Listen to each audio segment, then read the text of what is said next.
Hello, I'm Elgato, and today I'm going to be trying a pretty absurd Minecraft challenge because a lot of people were quite surprised about the fact that you can beat Minecraft without using a crafting table. The logical question after learning, if you can beat Minecraft without crafting, can you beat Minecraft without mining? And today I figured, let's try that challenge, but to make it a bit harder than just no mining Minecraft, why not try and beat Minecraft without using the right trigger or the left click whatsoever? So that's right, no punching, no attacking, no destroying, anything included under the general control of attack/destroy is not going to be allowed because today we're going to be unbinding that button. There is no way to do any form of punching, any form of damage. There's no way to break any blocks, and we're going to be seeing if we can beat Minecraft under this condition. The logical answer should be no, but I think it might just be possible, and join me on my little adventure to find out if it is. Because I think this is actually going to be one of the most frustrating challenges to get through, because the right trigger, the left click, the ability to hit and destroy things is most of what makes Minecraft a game as a whole, but I think it might just be doable. So here is the start of the world. As always, we're going to be starting with a blank seed. This means Minecraft picks the seed for us on normal difficulty, survival, everything's set by default to normal, just so we can see if we can do this. And I hope you all enjoyed coming along for the journey, because it looks like we're starting in a pretty rough one. It is a, jungle, kind of like forest kind of thing looking, as you can see. And the biggest challenge immediately in Minecraft is we can't punch our way through this to get to the wood because there's no punching enabled. We can't get the wood because we literally can't punch it. There are so many immediate challenges that come up, like how are we going to kill the Ender Dragon? How are we going to punch Enderman? How are we going to get to the Nether? All these big questions have to be answered, and the simple answer to most of them is we have to pray we get some useful items, or we literally can't do anything. If we don't find food in a chest somewhere before, the night, then we literally cannot eat. There are so many huge challenges like that we have to kind of overcome in this run, but I guess that's half of the fun of doing this. So one of the easy questions that's going to come up about this is like, you say right trigger or left click, why are you using a controller for this? Someone's going to mention the input method, and I know a lot of people prefer to use keyboard and mouse, and that is something, I'm entirely down with. I think using a keyboard and mouse, if you find it more comfortable, is what it's all about, but Minecraft is one of those games where it's not about precision, clicking and pointing and stuff. It is a very comfortable, kind of laid-back game if you want it to be, for the most part, which means that, whatever control scheme you find most comfortable is the one you should use for this game. So yeah, not only do I have to be super conservative with my hunger bar in this run, because if I, get hungry and I don't have any food, there's no way for me to kill something to get the food. I can't even, try and find some cocoa beans and something like that to make some, hunger happen. There is literally no way for me to eat besides finding food in chests or finding ways for me to kill food in a chest, which means that I have to be really cautious of my hunger, but I also have to be cautious of falling into any holes. If I get trapped in a hole, I don't have any blocks to place to get myself out there. I can't mine blocks to get out. I'm just kind of screwed if anything happens before I find some free stuff, which is quite a challenge given just how rare, blacksmith chests and temples can be on the Bedrock version of Minecraft, which we are playing today. So I climbed up a mountain, and I'm hoping I get a good vantage point up here, and it looks like, actually, we've got a pretty weird set of biomes. We've got a savanna which heads into a desert, into a iceberg biome next to it, and also it looks like there is some form of village over there. So, that's good enough for me right now, at least. I guess I'll take it. Oh, and there is a blacksmith over there. You can see very, very slightly, there's a blacksmith chest there. Interestingly enough, this village also seems to have a big lava pit here, which I think will come in handy later. So we've got two good things as far as the run is concerned, and hopefully one of the good things is actually good rather than pretend good. So 5 obsidian is amazing for this run. An iron pickaxe, useless for this run. It only has a right trigger function. I can only mine with it, except I can't mine with it. Iron chestplate, amazing. Iron boots is amazing. Iron sword is amazing, and some iron ingots might come in handy later, plus a piece of bread and an apple. So I think this is actually one of the most solid blacksmith chests I've ever found. I will link the seed after this, of course, and if you don't believe this, I'll of course show the whole video where you can see me spawning randomly. But I think this is one of the best sets of, like spawn stuff, that close to spawn with this set of good biomes. I think this is one of the amazing seeds that might be useful later for a speedrun or something. I'm not too sure, I'm just happy about how it happened, and I'm going to eat my piece of bread now and be nice and happy about it. Yeah, look at that, I can eat now, and I also, I actually can't get more food though. So we need to go find a flint and steel ASAP, or we are going to die still. I'm just going to follow them around, and as they harvest stuff, I'm going to try and pick it up instead of them. Oh no, way better idea. So I can't punch carrots, but what I can do is trample them. There, look at that. Again, usually this is a very rude thing to do, and I would say even in these situations, probably a bit impolite to do this to villagers, but like sometimes you've got to do what you got to do. So yeah, one of my early game strategies as far as getting stuff done is actually going to be creepers. So here's the deal, I can let a creeper blow up an animal, and when the creeper blows up said animal, I'll still get the drops, which does hurt me and it will use up some of my valuable carrot juice. But for getting blocks to get myself out of situations, gonna be invaluable. Okay, I've got some sad news. Not only did I get hit by a husk, but also this village has no blacksmith. Okay, I lied. There's a blacksmith. Well, I've got some good news for you. There's a blacksmith in this village, and it contains, oh my god, what is with the obsidian this seed is giving me? Like, too many apples, too many other things that I don't need as well. But like, oh, and there's a baby zombie. I have never seen a spider jockey with a baby zombie on it. It is terrifying. We're gonna let it hit the cactus for a few times, and hopefully that's gonna kill it. Okay, so I have a pretty unique idea here. I really need a bow, and spiders are willing to follow me, so why not let the spiders hurt themselves on this cacti? Because it's apparently a working strategy, even for a baby zombie jockey. Again, that's a Bedrock exclusive, if you're curious as to why you've never seen it. And then let the spiders just hurt themselves on the cacti and do a little bit of running around them. So we found a desert temple, which normally would be an amazing find, especially given we've got a pickaxe down there already. But bear in mind, we can't mine. There's no right trigger. I'm going to keep expressing how ridiculous this is. So we need to get a creeper in there to blow it up for us and then try and get our own way out. Also, we got a village next door. So I guess we'll go to the village first, just because it's a bit easier of a task, honestly. So the bad news is the village does not have a blacksmith chest. The good news, they do have carrots, and the sun is about to rise, so skeletons can't harass me anymore.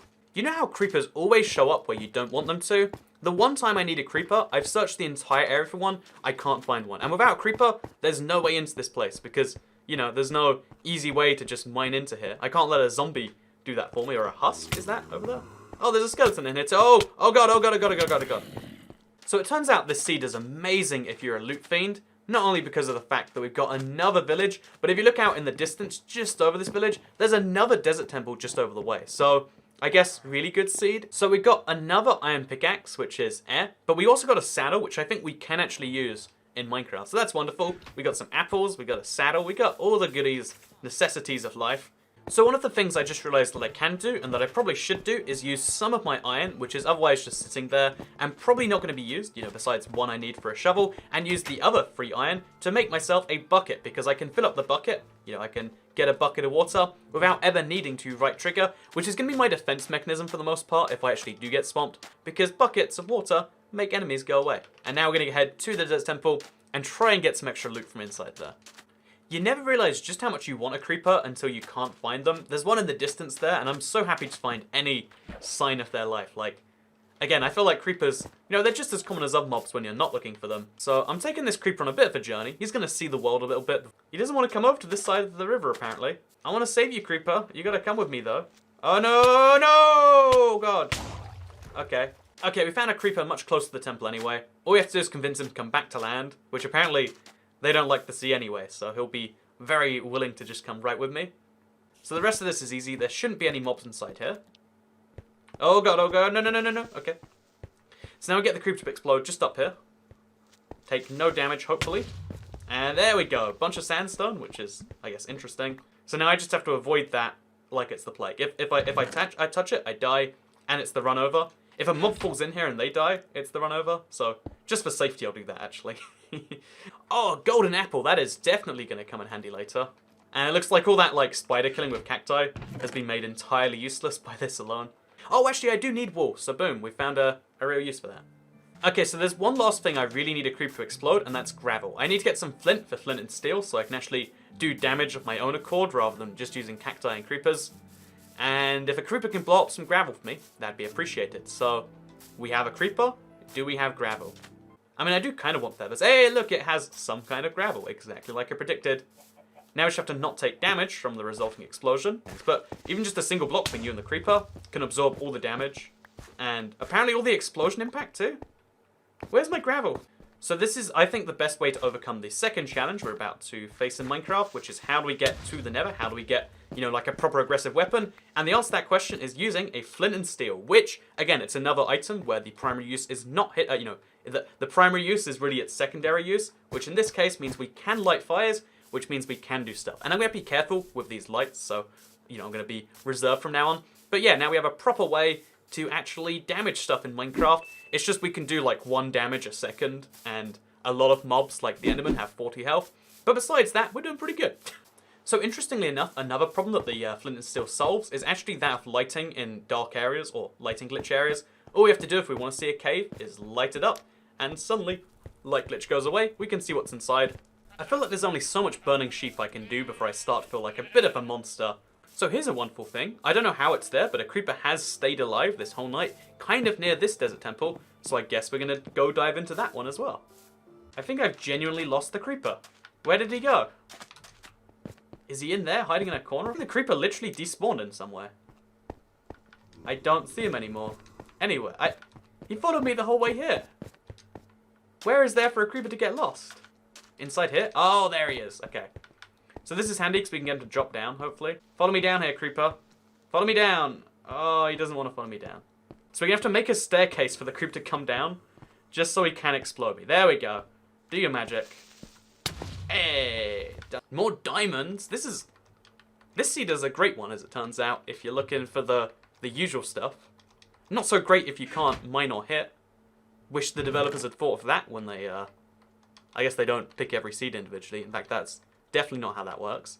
Okay, so we've got another creeper here. I'm thinking, let's just use this one to blow up a tree, get some more wood. More wood's always a good thing. So let's just let that happen and maybe, yeah, get a bit more dirt, bit more wood. Just some basic building blocks so we can, you know, be a bit more comfortable. They don't move, even when they're on fire. They're way more concerned with hitting you. I'm just saying, it's a bit rude of them. Honestly, again, the moment I stop looking for creepers, they show up everywhere. There's a couple just over here. So I guess I'll use them to get a bit more wood, just in case this comes up useful later. So yeah, it really is ridiculous just how many, like, semi-useless items we picked up along the way. Like, 3 pickaxes and 2 iron swords. So if you want to test this for yourself, again, try it on the Bedrock engine, because it might be different on other versions of the game. I never knew this until I did some research this run, but apparently you can, you know, like left trigger or right click up some snowballs, and I guess it uses the same amount of shovel durability, so it doesn't matter which function it's bound to. But I'm doing it right now, and as you can see, just to confirm one more time, we're on a controller, no right trigger, and you know, it says attack/destroy, not bound to anything, but here I am picking up snowballs because it's bound to that key. And again, if you don't do it that way, maybe you can mix things up the next time you go get snowballs. A shocking thing I even just learned right now is that if you use the left trigger on a snow block, you can break the entire snow block. Again, it's super weird, like it's instant breaking too, instead of like the hits you have to do, but you can break snow blocks into snowballs too, which means the icebergs plus a shovel, or a diamond shovel in this case, is just a wonderful way to get yourself lots of snowballs, like we're gonna need just a ton of in today's case. So another thing I know I should probably kind of make is a bow, so given that I have all of the necessary ingredients, let's go ahead and let's just do this. So in the combat menu, here's a bow. As you can see, now we've got a way to actually fire our 5 arrows. Okay, I think I've prepared enough to go to the Nether now. I've got myself a bow, I've got myself a shovel, which will do precisely nothing for me. I've got myself the flint and steel, the golden apple. We've got ways to protect myself, and most importantly, we've got snowballs, so we can take down the blazes, which we're going to need if we want to beat Minecraft. So yeah, you might be curious as like, so Toycat, you know you have all this like obsidian inventory. Why are you still making a portal the kind of old school way, using the, you know, the water bucket technique? And it's just so I can keep this to make a second portal a lot easier. Let's say I need to get out of the Nether really fast right now. It's better to keep the obsidian, like kind of hoard it, I guess, than it is to use it right away. So yeah, making these portals by hand is a little bit more effort than just placing the blocks, which I do physically have. But again, for a safety net measure, when you're in a run like this, where there's so many ways you can be put in immediate danger with no way to respond, it just seems like a good safe bet. Your mileage may vary if you choose to play Minecraft without hitting things. Would not recommend it, by the way. So I have enough white wool on me that I can just make a white bed, just like this. Again, we're gonna need a lot of beds later. That's part of my strategy right here. But for now, we'll just take a white bed with us, sleep in it, and it's gonna be wonderful. Oh, except there's monsters nearby. Oh, I can't get rid of the bed. Once it's placed in one place, I'm stuck with it. Oh, so I'm just gonna make all of this area safe so that I don't like accidentally explode into some lava or something. And now I guess is the moment of truth. We're going to the Nether. Super scared of this. This is where I can just magically die and it can be over.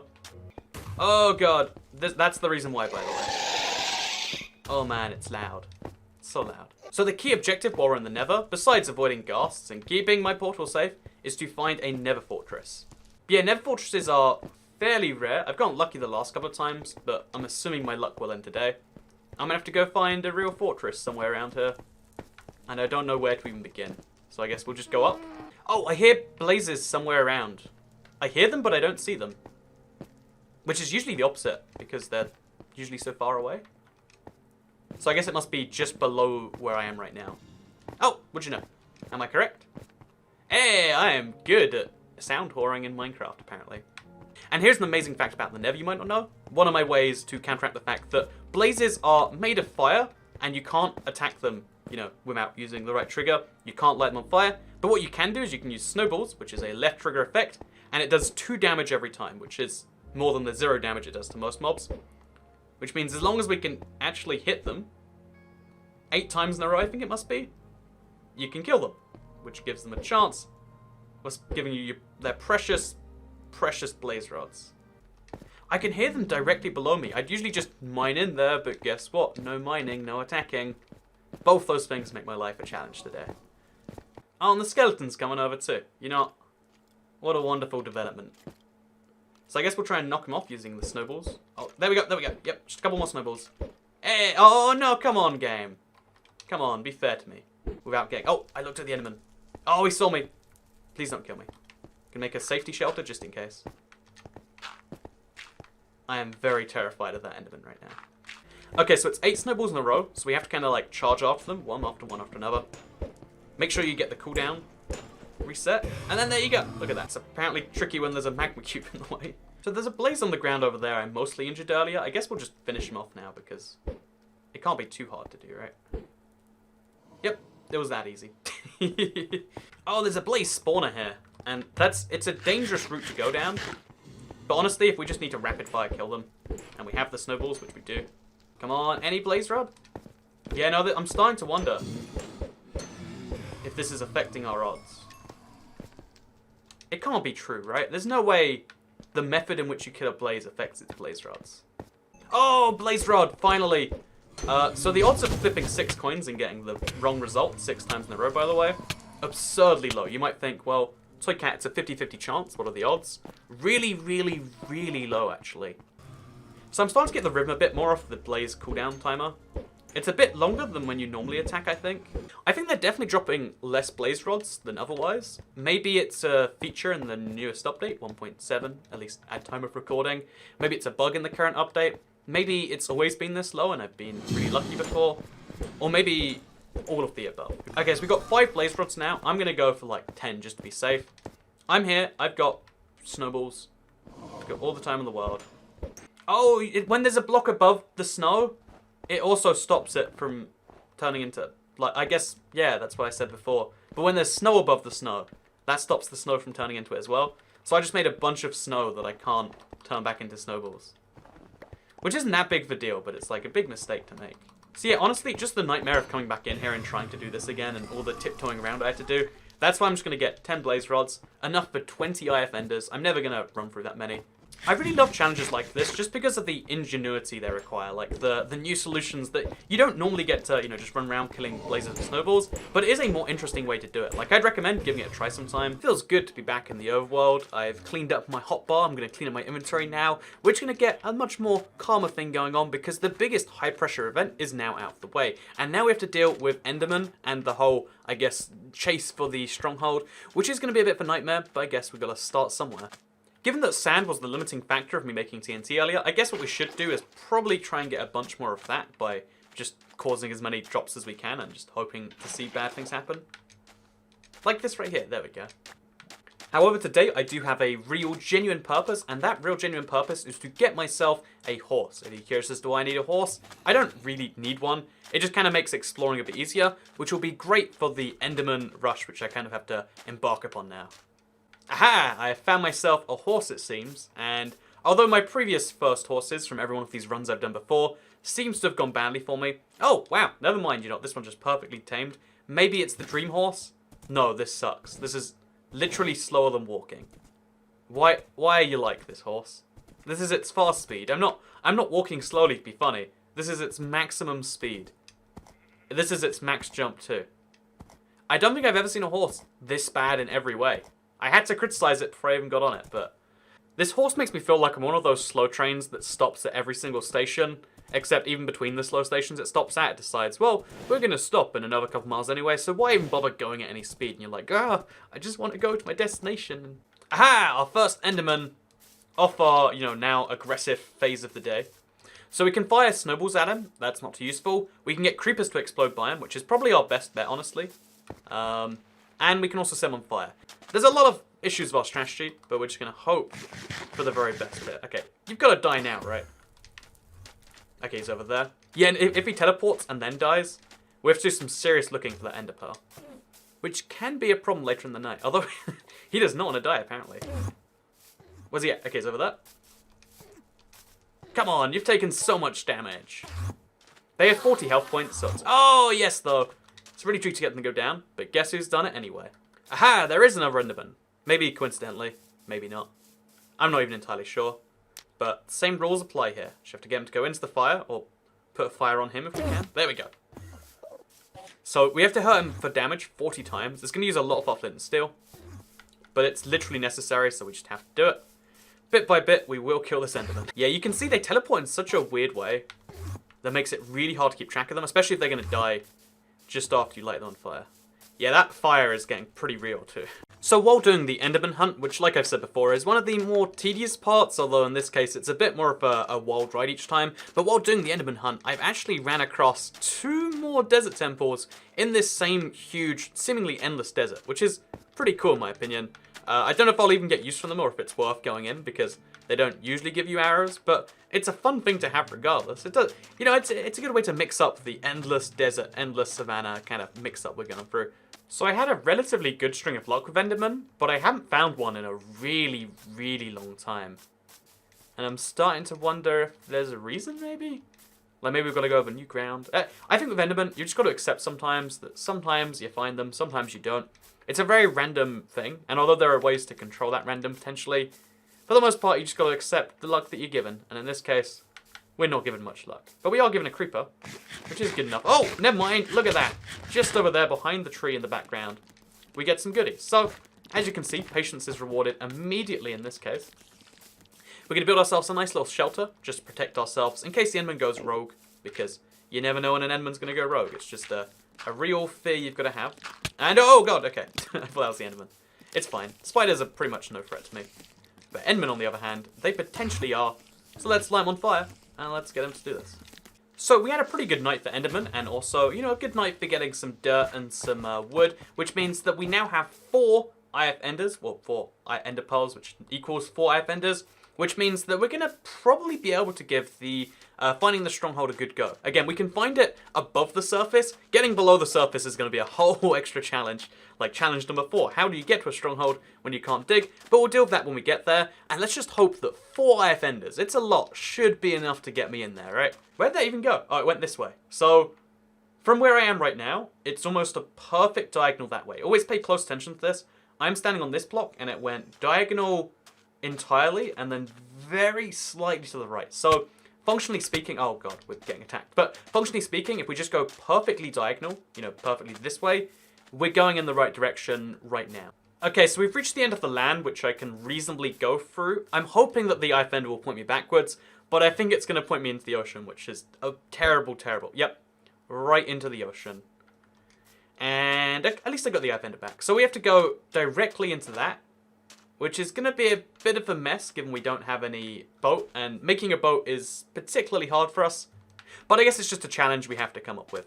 So, interestingly enough, because we have a ravine, which is in the sea, it's got some, you know, air blocks in there, kind of pushing up a bunch of sand from way down below, it seems. It's pretty cool, actually. Good way to collect some sand for later. So I saw these pumpkins over here on this hill, and it got me super inspired. I have a really fun idea to do with these that we're hopefully going to get into later. So what I'm going to do is I'm going to waste one of my very valuable TNCs on exploding these pumpkins. And again, hopefully this comes up later. If not, I'll just look kind of crazy, but that's fine. I'll take it. Oh, only 1 pumpkin survived. This is my special pumpkin. Okay, so I'm back here with my boat, and honestly, it's a pretty big commitment to place my boat in the water. I can't break it out of the water. Again, I have no right trigger functionality, which means once the boat's in there, I have to kind of accept that and build another one if there's another ocean. So let's hope that this takes me all the way to the stronghold, or at least all of the ocean way to the stronghold. So what I'm going to do is I'm just going to throw the IF ender in a pretty open field where no one's looking at me, and just see where it takes us. That way. So, the fact that we've changed course moderately significantly either means I was going the wrong way, which I don't think I was, or that we're getting a fair amount closer, which is good news if it's true. Okay, so the plan is to throw one now. I think we've probably done most of the distance. Yep, I was correct. So we're going backwards. Please don't destroy. Please don't destroy. Oh. We're going back this way. It's somewhere between where we last were and here. And saying exactly where is very, very tricky to say for sure. In fact, arguably impossible. So instead, we're going to look for any sign of the stronghold above the ground. Oh god, no, not a witch, not a witch. Anything but a witch, preferably. Any sign of the stronghold above the ground. You know, if there's a cave that looks like it leads into it. Like this, for instance. Oh god, we might get knocked in. Oh no, oh gosh. I think I had a near-death experience just now. I think this is my sign that I need to get away from this sort of craziness and work out where this stronghold is. Honestly, at this stage, it's worth wasting IF Enders now to save effort later. Oh, okay, so that's gone up that way. I think it's below the village. I think my IF Ender's trapped up there. Now we have to start the very, very painful descent into this village. Yeah, I guess we need to get creepers by the dozen. Yeah, let's... Creepers by the dozen. It's the only solution. Oh, no, we don't want to do that. We don't want to light fires. Okay. Aha, there's a cave system. I reckon we explore the cave system enough. It at least leads to one of the walls. Then we can blow up that wall and get in that way. I literally have... I'm going to have to blow up... Oh, wait. Pro tip. To get through a gap you can't get through. Swimming. Easy. I'm seeing the very barest scratches of the light. And that's about it right now. Oh my god, yes! The strategy has paid off. I don't know how long I spent in the dark there. I think it was close to 10 minutes of just looking around in caves with spiders occasionally crawling along beside me. But we found a room in the stronghold, and we have to now be very careful about what we blow up. If you don't know, stone brick is very resistant to explosions. So if we blow up some TNT, we'll blow up like one part of it. So we have to be super, super careful about where, because you don't want to get the wrong bit blown up. So I think there is probably a good idea. Come on, give me some light. Okay, well, nothing. Oh, there's silverfish! That's a problem I didn't even think about. Oh, a chest. How pleasant. What a nice source of apples to have in the middle of this little adventure. Hey, there's the importer room. It was next to it as well. I have no way of dealing with that besides TNT. And given how annoying silverfish are, and, let's just do it. Let's just blow up the spawner using TNT. It seems absurd, a little bit excessive, but we're doing it. Oh no, the silverfish behind me. Okay, that was close. Yeah, okay, oh my god, what have we done? What have we done? Oh, we've gone entirely empty, what is that thing even called? End portal frame. Literally everywhere, there are silverfish. If we shut the door, they can't get through. That's true, I think. Yeah, it is! Beaten again by logic, silverfish. So we're just going to let the silverfish through the door because they're silverfish, Like, they can only hurt you for... Oh, man, I say that now. Oh, gosh. I hate silverfish so much. Why did I say anything positive? As long as they can't climb ladders, I'm safe. I'm mildly scared they can climb ladders now.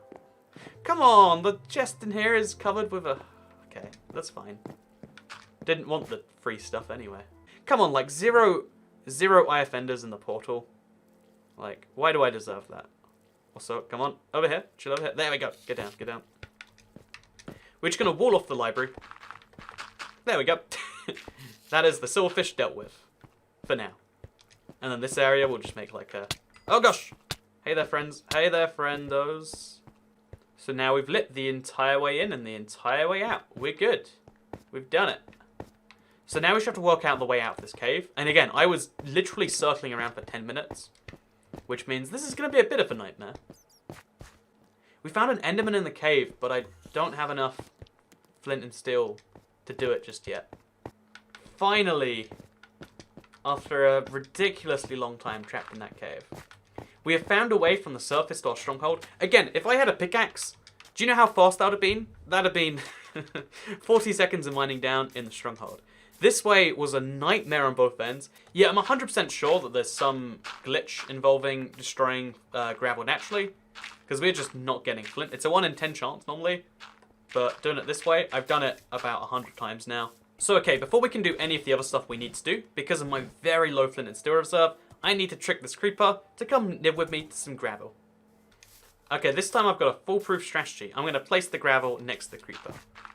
And then the creeper can blow up this way. Like this. Come on! Some of that has to be flint, right? Just statistically speaking, eventually it's got to happen. Okay, another creeper. 2 creepers, in fact. The odds of this going badly twice in a row seem improbable, right? Yes! Okay. So all we need is a bit more flint and a bit more steel. And now we can finally start to burn all of the skeletons, all of the miscellaneae we need to burn. So I finally finished the big slog, the big hunt for the ender pearls, and also a few other things, which means I officially have, the 9 eye of enders to show for it, which means that I can now go to the end, which is a big deal. It probably also means this is the last time I'm going to a crafting table, which means that I have to make a lot of kind of tricky decisions. So, for instance, I have to be like, I'm going to turn this string into wool finally. That is going to come up later, trust me. It'll make sense. The 4 diamonds I have, I do have to turn them into diamond boots. It kind of sucks that we have to do it this way, but it's better to have diamond boots than to have 4 diamonds that have no value. Same thing with the iron. I was really hoping we'd get an anvil or something close to that so we could have real, properly enchanted stuff, but we didn't, so we just have some leggings, and it's kind of sad, but it's also just a reality of life, So, for better or worse, this is the last time I'm going to be going through this cave. I think the challenge ahead of me is one of the most absurd ones I've done yet, because, the truth is, the Ender Dragon is always one of the hardest parts of any given run from start to finish, but trying to beat the dragon without the primary way of killing the dragon, like actually hitting it and destroying the things which are required to hurt it, is going to be a hard one to say the least. Like, I do have a couple of tricks up my sleeve, and I do think they'll make it easier potentially, and maybe, doable, but I don't think it makes it easy by any stretch of the imagination, and I think it's definitely something where the odds are probably stacked against me. But regardless of what happens next, the moment of triumph is upon me. I've got the last eye offenders. I can place them in their portal frames. I can make the nice little satisfying noise we get every time, until we finally place the last one, and this happens.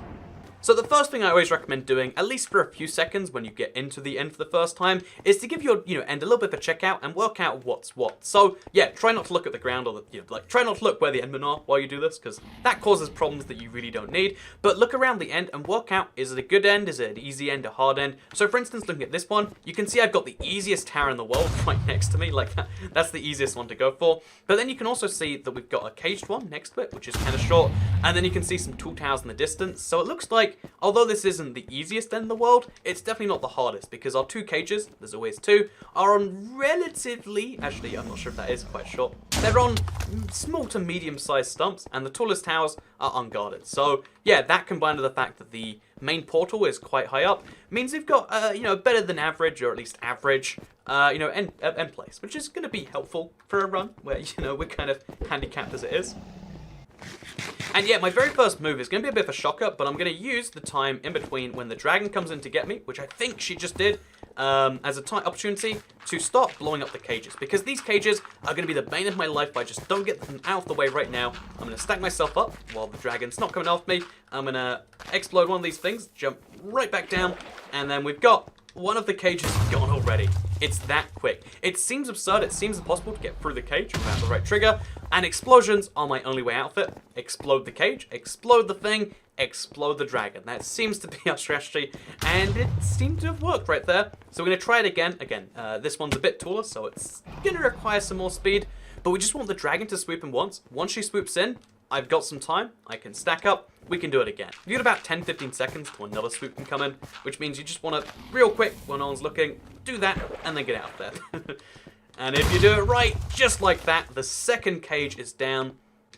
It's that these snow blocks are not just handy for getting snowballs, which they totally are, by the way, but also I can use them with that pumpkin from earlier to get a brand new friend. So yeah, the brand new friend, assuming he doesn't get end acided, is going to be a really exciting way to get snow. I mean, kind of a pointless way of getting snow, but he's going to just run around the end, doing nothing. He can't ever get attacked by Enderman. Enderman will never attack him, and he never attacks Enderman. He just makes them teleport away. Like, I really do hate Enderman in the end. It's so stressful, even when you're like, they teleport into your face and then get angry at you like, no, my water! Okay, thank God. Without the water, this wouldn't be possible, I don't think. So stressful, I don't want him to follow me, but he is. Like, words can't describe the amount that's riding on this Enderman just leaving me alone. Although he's dead. Okay. Okay, then, I guess. Okay, so my plan here is to get the dragon to swoop me over here, and then run away from it. Oh, apparently get swooped away by it.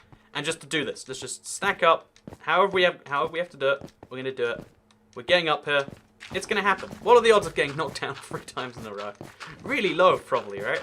Like, you know, well, it just doesn't happen. Things don't happen 3 times in a row. So we're gonna stack up super high this time. Like, clearly enough to get this done. And then just stack up and up and up and... Oh, yes! Finally, it's done. It's done, it's done, it's done. You might be thinking, okay, so what are you gonna do? You're gonna fire snowballs at it? Unlike on Java and on console, you can't just fire snowballs at the dragon. If you do, he's not amused. Oh, wait, actually...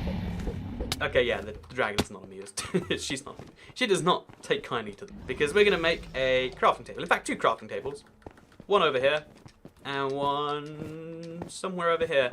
And then what we're going to do is we're going to make a bunch of beds. Which again, just follow me on this one. It's not that I'm tired. Sleeping's not going to be the answer to my problems. Although, it's the answer to a lot of problems. Pro tip, get more sleep. It's good. So we're going to chill back in the center. Back where it's safe. We're going to look at the sky and the sky only. And then what we do is we use said obsidian, which seemed like it would be useless earlier on in the game. But now we get that on the other side of it, hide on this side of the obsidian, and we explode it, as you can see. It's a handy little way to do a huge amount of damage to the dragon. We do this enough times in a row, as we can do with our our bed supply, and we're golden. However, the healing in between hits is really the biggest struggle here. Oh, God.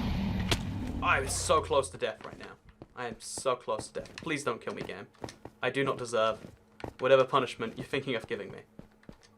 Actually, you know, should we just do another bed now? Oh, God. Apparently we shouldn't. Same thing happens again. Get as far away as we can from the bed, and then boom. Oh, that did so much damage. That took a solid 1/3 of the health bar away. And you know, as I say that, it looks like she wants to do the same. It looks like we might need just a couple more of those. And we're golden. So yeah, funnily enough, I figured this obsidian would be way more useful as a portal earlier. But it turns out that the real MVP use for it is as like a blast shield from the beds. Which are a key win condition in this endless onslaught of a fight. Oh man, he just really wants me dead. Actually, no, we could just attack him back. Not a terrible idea, I guess. Make another angle of attack. Attack from there. There we go. Oh, man. One more bed hit. Okay, there we go. Oh, yes! Dragon in Minecraft. Beaten without any right triggering whatsoever.